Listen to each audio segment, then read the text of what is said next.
إن الحمد لله والصلاة والسلام على رسول الله প্রিয় শিক্ষার্থীবৃন্দ, আজকের এই পাঠে আমরা শিখব নতুন একটি পাঠ। এই পাঠটি হচ্ছে পঞ্চম নম্বর পাঠ। তো পঞ্চম নম্বর পাঠ এবং আজকের আমাদের ক্লাস নাম্বার হচ্ছে 8 নম্বর ক্লাস, পঞ্চম নম্বর পাঠ। তো যারা আমাদের সাথে এতদিন ক্লাস করেছেন সবাইকে জানাই মোবারকবাদ, আর যারা এখন এই পর্বটি নতুন দেখছেন সবাইকে অনুরোধ করব, প্লিজ আপনারা পূর্বের যে পর্বগুলো আমরা পড়িয়েছি সেই পর্বগুলো আমাদের চ্যানেলেই পাবেন। চ্যানেল থেকে সেগুলো দেখে এই পাঠটি ইনশাআল্লাহ ক্লিয়ার করবেন। তো কথা আর দীর্ঘায়িত করব না, চলুন আমরা আমাদের পাঠে চলে যাই। তো আগের যে পাঠগুলো গেছে সেখানে আমরা পড়েছি হারকত এবং তানবিন। 3 নম্বর পাঠে হারকত, চতুর্থ পাঠে তানবিন, 2 জবর 2 জের 2 পেশ এবং 1 জবর 1 জের 1 পেশ। এর আগে হরফগুলো আমরা চিনেছি। এই টোটাল চতুর্থ 4টি পাঠ যারা ক্লিয়ার করেছেন তাদের জন্য এই পাঠটি বোঝা অনেক সহজ হয়ে যাবে। তো এখানে জজম আরবিতে এভাবে জজমই বলে আরবিতে। আরেকটি নাম হচ্ছে সুকুন, জজম আর সুকুন। জজম আর সুকুন মূলত আরবি এর অর্থ হচ্ছে সুকুন মানে স্থির থাকা, এটা স্থির থাকে এবং এটা মানে নিজের কোনো এককভাবে কোনো শক্তি নাই যে নিজে উচ্চারিত হবে, বরং এই জজম এগুলো উচ্চারিত হয় মূলত বেশিরভাগ ক্ষেত্রে জবর জের পেশ এবং 2 জবর 2 জের 2 পেশ সাহায্যে। অতএব বোঝা গেল যে জোড়া লাগানোর ক্ষেত্রে যে বিষয়টা, একটা হরফের সাথে আর একটি হরফের জোড়া লাগানোর যে একটি নিয়ম যার মাধ্যমে আমরা জোড়া লাগাই তার নামই হচ্ছে জজম। এবং জজমের চিহ্ন মূলত 2টা। এই 2টা চিহ্ন সবাই মনে রাখবেন। এই যে এই দিক থেকে এই চিহ্নটা আর উপর দিক থেকে এই চিহ্নটা, এই 2টা চিহ্ন মনে রাখলেই হবে। এই জজম যখন আসবে, জজমওয়ালা হরফ দেখুন নিচে আছে, জজমওয়ালা হরফ ডান দিকের উচ্চারণের সঙ্গে একবার পড়িতে হয়। জজমওয়ালা তার মানে বোঝা গেল জজম এককভাবে নিজে উচ্চারিত হতে পারে না, বরং জজম উচ্চারিত হবে ঠিকই, তবে সাহায্য নিতে হবে ডান দিকের হরকতের, মানে ডান দিকের হরফওয়ালা হরকতের সাহায্য নিতে হবে। শুধুমাত্র হরকত তো মানে হবে না, হরফওয়ালা হরকত, অর্থাৎ এটা হচ্ছে হরফ, হামজা আজবর আ, এটা হচ্ছে হরফ আর এটা হচ্ছে জজম। তাহলে এই জজম যদি উচ্চারণ করতে হয় তাহলে এই হরফওয়ালা হরকতের সাহায্য নিতে হবে। আশা করি সবাই বুঝতে পেরেছেন। তো আসুন আমরা এই 29টি হরফ এখানে দেওয়া হয়েছে, মোটামুটি এটাও দেওয়া হয়েছে 29টি হরফ না, যে কটাই দেওয়া হয়েছে আমরা একটু অনুশীলন করি, তাহলে আরো শুদ্ধ হবে, আরো সুন্দর হবে। এই জজম পড়ার বিভিন্ন সূরত আমাদের দেশে আছে, অনেক সূরত অনেকভাবে পড়ে। আরব দেশেও মানে যেভাবে পড়ে আপনি বুঝবেন না যে কিভাবে পড়ে। তো আমরা সবচেয়ে সহজ যে সূরত সেই সূরতই পড়ব, অর্থাৎ ডান দিকের হরফকে উচ্চারণ করব, ঠিক আছে, হরফকে উচ্চারণ করব এবং হরকতকে উচ্চারণ করব, সাথে জজমকে উচ্চারণ করব। এটা কি হবে? একেবারে সহজ। হামজা, এই যে দেখুন উচ্চারণ করছে হামজা, এটা কিন্তু হামজা, হামজা জবর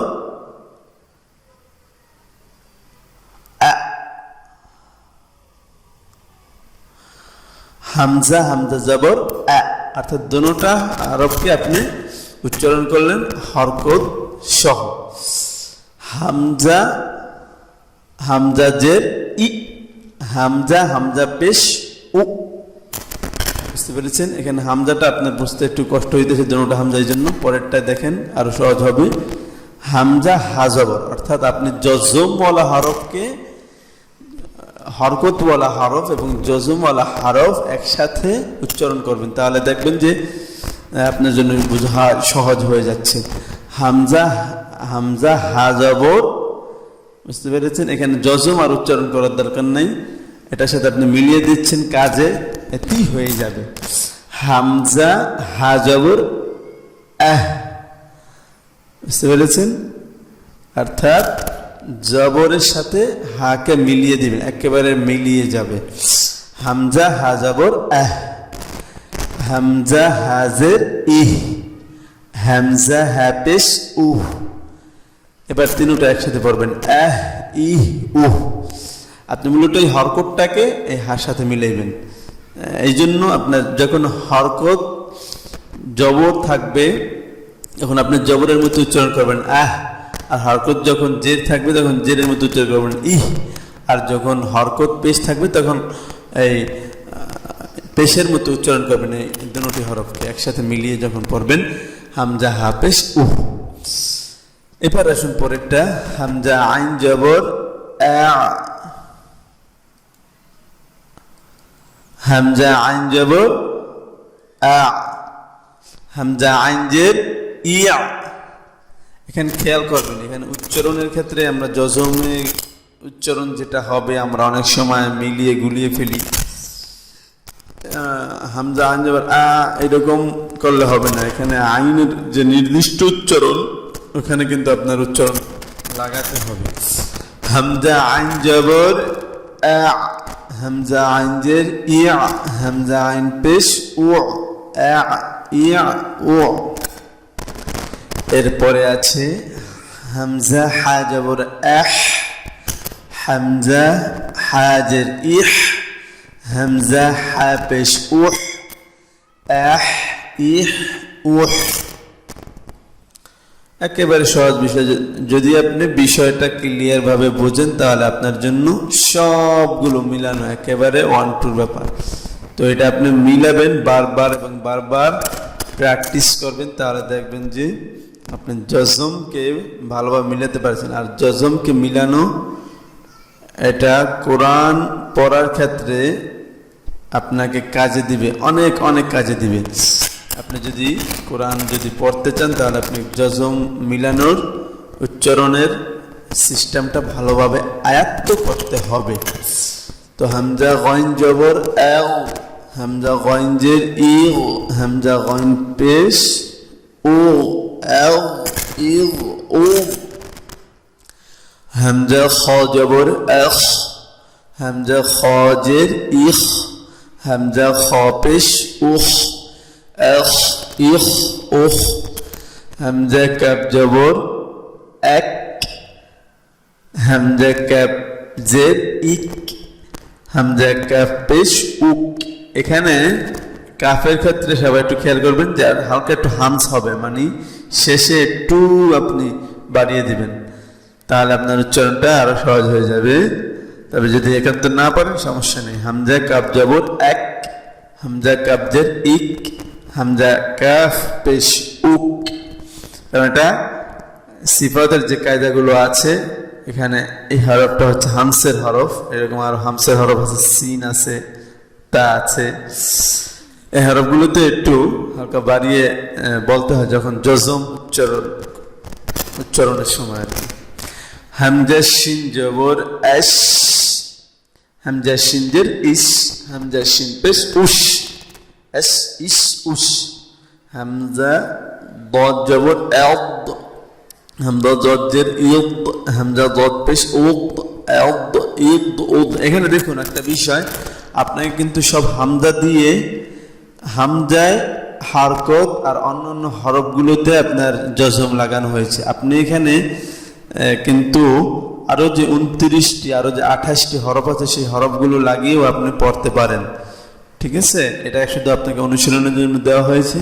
তো আপনি যদি এটা শুধুমাত্র আপনি যাতে বিষয়টা বোঝেন সেই জন্য দেওয়া হয়েছে, যে শুধুমাত্র হামজা দিয়ে দেওয়া হয়েছে, আলিফের উপর জবর দিয়ে আপনার অন্য জসমওয়ালা হরফকে দেওয়া হয়েছে। কিন্তু আপনি যদি চান তাহলে এখানে এই হামজা হরফকে বাদ দিয়ে 28টি হরফের যে কোনো হরফ অন্য যে কোনো হরফের সাথে মিলিয়ে পড়তে পারবেন, এবং কোরআনে এইভাবেই আছে অনেক অনেক অনেক অনেক অনেক অনেক মানে এই নিয়ম আছে।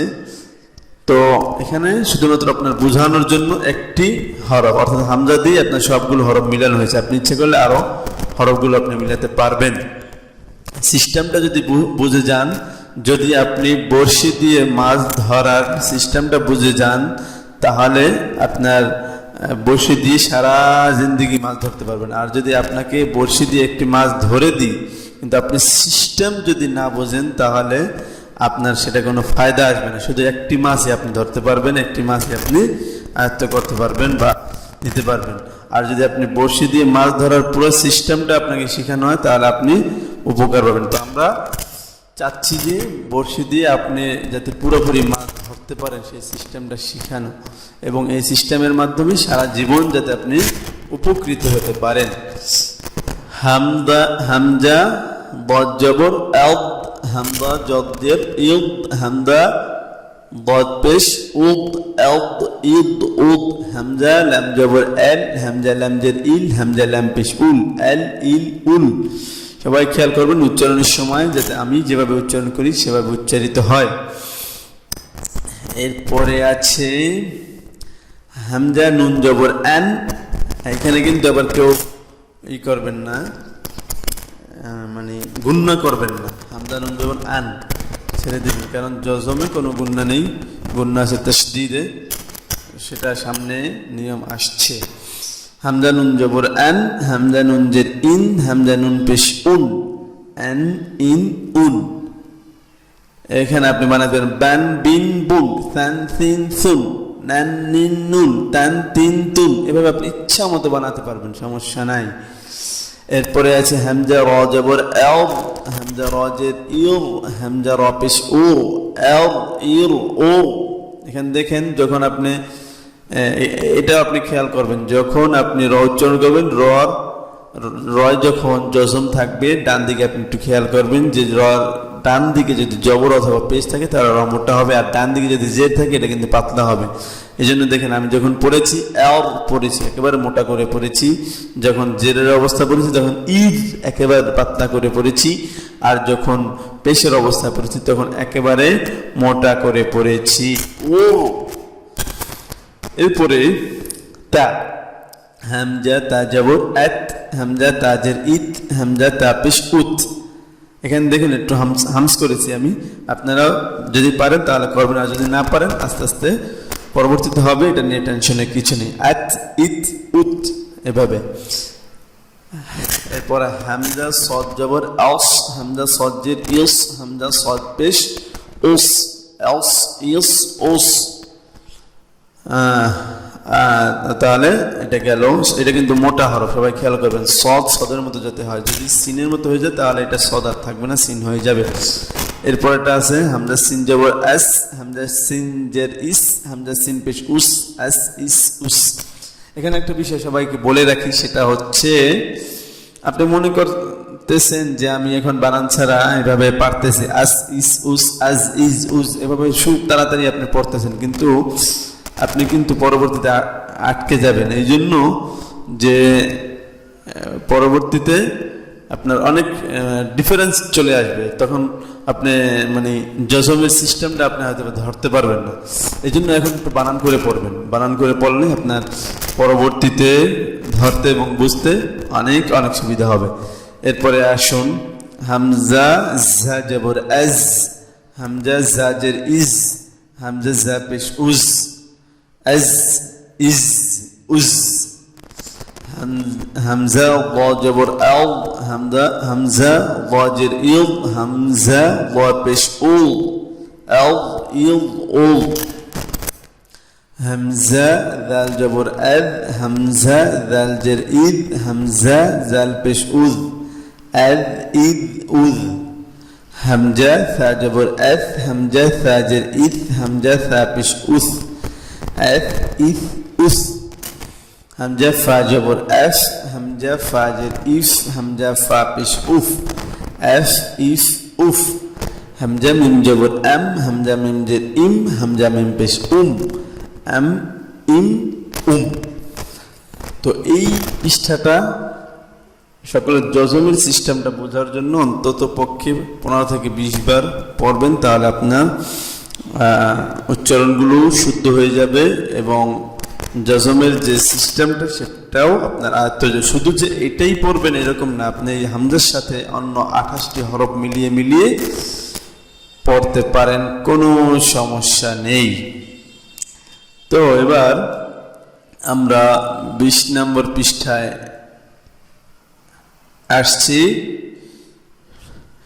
20 নম্বর পৃষ্ঠায় আছে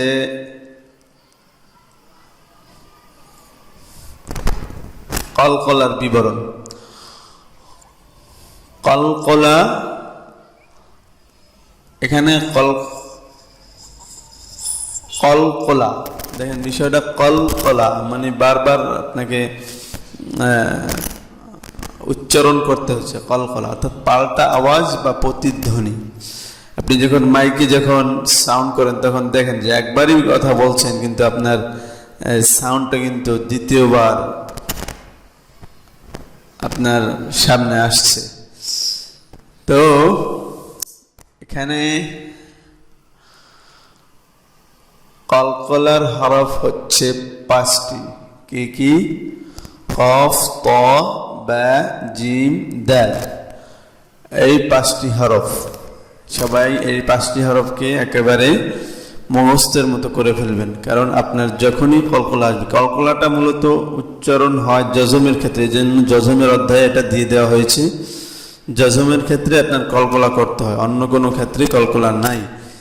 অর্থাৎ এই 5টি হরফের উপরে যখন জজম হবে, এই 5টি হরফের উপরে যখন জজম হবে তখন কলকলা করে উচ্চারণ করতে হবে। এবং কলকলার কিছু সিস্টেম এখানে দিয়ে দেওয়া হয়েছে। যখন কফ উচ্চারণ করবেন তখন উপরের দিকে সাউন্ডটা যাবে,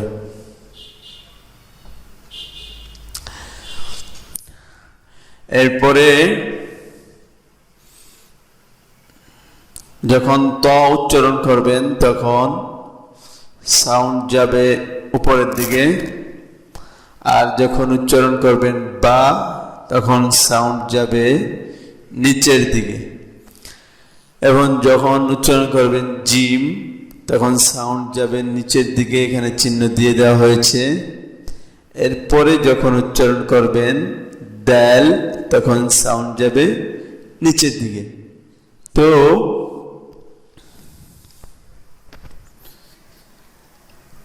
বিষয়টা কি, বিষয়টা আরো আপনাদেরকে ক্লিয়ার করে বলছি। ক্লিয়ার যদি না করি তাহলে আরো বুঝবেন না। এখানে দেখুন আছে এই 5 হরফে জজম হলে কলকলা করিয়া পড়িতে হয়, অর্থাৎ জজম হলেই আপনাকে কলকলা করতে হবে। আর জজম ম্যাক্সিমামই বেশি, মানে পড়ার ক্ষেত্রে আপনি দেখবেন যে জজমই বেশি। হরকত এককভাবে আছে অনেক, বাকি আপনার হরফের উপরে জজমের সিস্টেমটা আপনার অনেক বেশি আছে, যার জন্য দেখা গেছে এই 5টি হরফ যদি আপনার জজম হয়ে আসে তাহলে আপনাকে একটু অন্য হরফগুলোর চাইতে একটু অন্যভাবে উচ্চারণ করতে হবে। এটা হচ্ছে মানে কোরআন পড়ার ক্ষেত্রে যারা তাজবিদ আবিষ্কার করেছেন এবং কোরআন শুদ্ধ পড়ার ক্ষেত্রে যারা আবিষ্কার করেছেন নবী সাল্লাল্লাহু আলাইহি সাল্লামের থেকে, এইভাবেই পড়ে আসতেছেন সবাই। তো এই 5টি হরফ যখন উচ্চারিত হবে তখন অবশ্যই প্রতিধ্বনি সিস্টেমে আপনার আওয়াজ হবে। 2 বার উচ্চারণ না, এটাকে 2 বার বলে না, বরং প্রতিধ্বনি বলে। অর্থাৎ আপনি মাইকে যখন একটি কথা বলেন, সাউন্ড সিস্টেম ভালো মাইকে, তখন দেখবেন যে আপনার ওই একবারই আপনি বলছেন, কিন্তু আপনার ইকোর কারণে বারবার, এটা বারবার না একবারই আসবে ফিরে। তো এই একটি কথা বলার পর ওই আরেকবার ফিরে আসছে। ওই অনুরূপভাবে এই হরফটা যখন আপনি জজম অবস্থায় উচ্চারণ করবেন, এই 5টি হরফ যখন জজম অবস্থায় উচ্চারণ করবেন, তখন আপনার একটি প্রতিধ্বনি চলে আসবে। এই প্রতিধ্বনির নামই হচ্ছে কলকলা। একেবারেই সহজভাবে পানির মতো আপনাদেরকে বুঝিয়ে দিলাম। তো আসুন আমরা এখন প্র্যাকটিক্যালি বুঝি। এখন দেখুন হামজা কফ জবর আ ক। এখানে দেখুন হামজা সব জায়গায় আপনাদেরকে প্র্যাকটিসের জন্য দিয়ে দেওয়া হয়েছে। এখানে শুধু হামজাই হবে না, অন্য 28টি হরফের ভিতর থেকে যে কোনো হরফ চলে আসতে পারে, বা যে কোনো হরফকে আপনি মিলাতে পারবেন, এখানে সমস্যা না। কিন্তু এই কফের উপরে জজম থাকবে, এটা কলকলার ক্ষেত্রে প্রযোজ্য, যদি আপনি কলকলা বুঝতে চান বা করতে চান। তো এখানে দেখুন আমি কিভাবে উচ্চারণ করছি, আপনি সেভাবে করবেন। হামজা কফ জবর আ ক, আ ক। হামজা কফ জের ই ক, হামজা কফ পেশ উ ক। এখানে দেখুন যে প্রতিধ্বনিটা করছি সেটা কিন্তু আমি উপরের দিকে দিয়েছি। কফের ক্ষেত্রে আমি উপরের দিকে দিয়েছি। এরপরে তর ক্ষেত্রে খেয়াল করুন, হামজা ত জবর আ ত, উপরের দিকে দিয়েছি। হামজা তজের ই ত, উপরের দিকে দিয়েছি। হামজা ত পেশ উ ত, উপরের দিকে দিয়েছি। এই দুইটা আপনার প্রতিধ্বনি যেটা উচ্চারণ হবে সেটা উপরের দিকে দিয়ে দেবেন। আ ক ই ক উ ক, আ ক ই ক উ ত। এরপরে যে 3টি, এটা আবার নিচের দিকে আপনার প্রতিধ্বনিটা যাবে। হামজা বাজের ইব আবে, হামজা বা জবর আবে। দেখুন আবে বলেছি, আব এরকম বলি না, আবে। এটা মানে সৌন্দর্য, আপনার পড়ার সৌন্দর্যের ক্ষেত্রে এটা অবিস্মরণীয় ভূমিকা পালন করে, এই যে উপরের দিকে এবং নিচের দিকের সিস্টেমটা।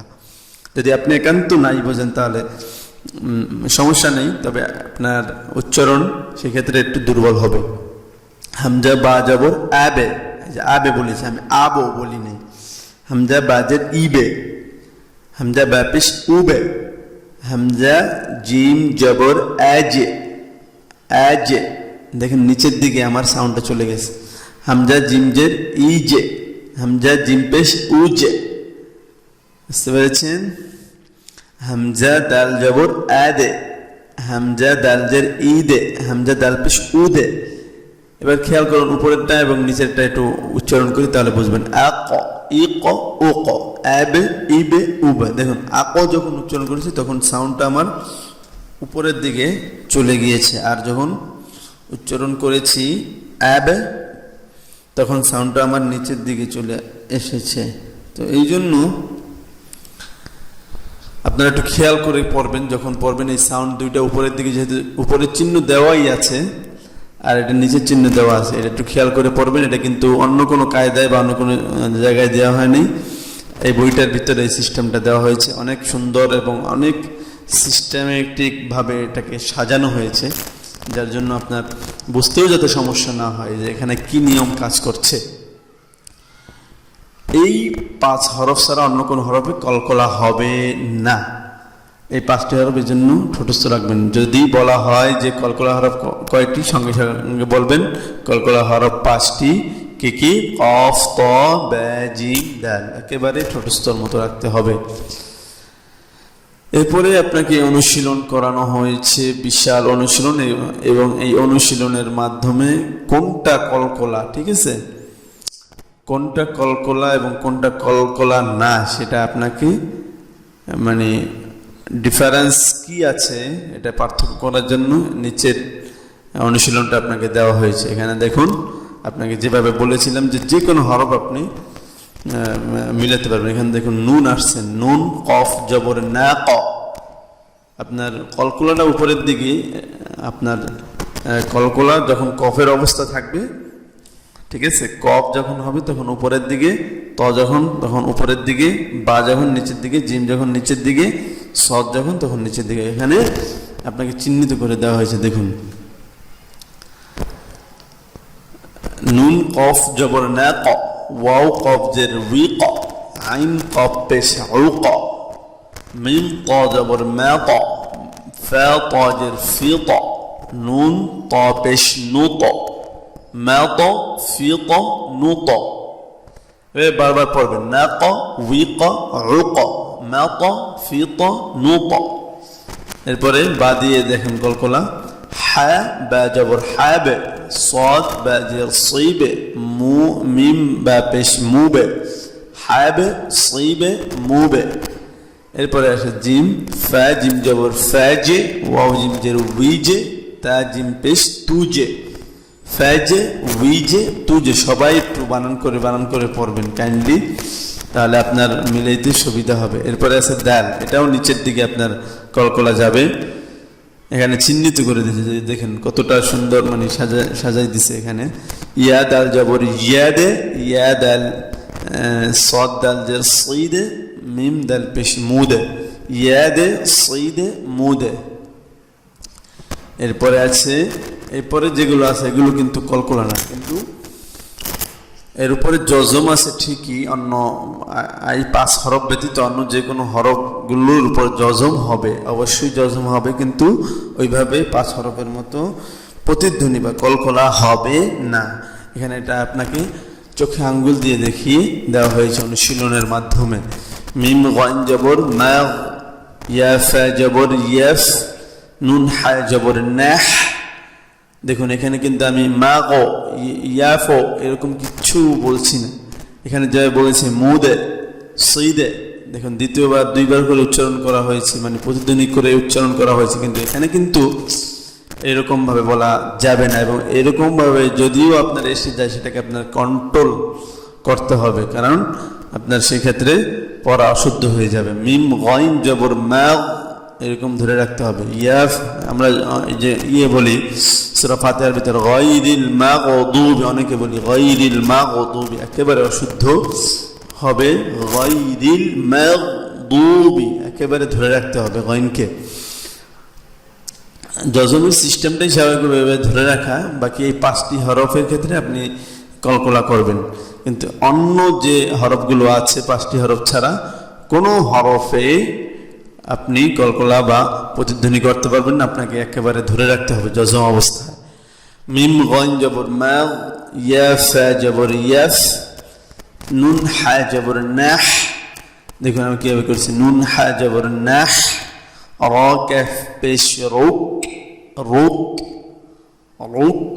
এরপর আছে যালাম পেশ যুল, হা মিম পেশ হুম, তা নুন পেশ তুন, বা সিনজের বিস, মিম হা জবর মাহ, ইয়া হামজা জবর ইয়া। এখানে ইয়া কেউ পড়বেন না, এখানে কিন্তু ইয়া আলিফ জবর না, ইয়া হামজা, অর্থাৎ ইয়ার উপরে যখন আগেও বলছি যখন হরকত আসবে বা জজম আসবে বা তাজদিদ আসবে, যেটাই আসুক হামজা হয়ে যাবে তখন আলিফটা। তো এটা ইয়া হামজা জবর ইয়া।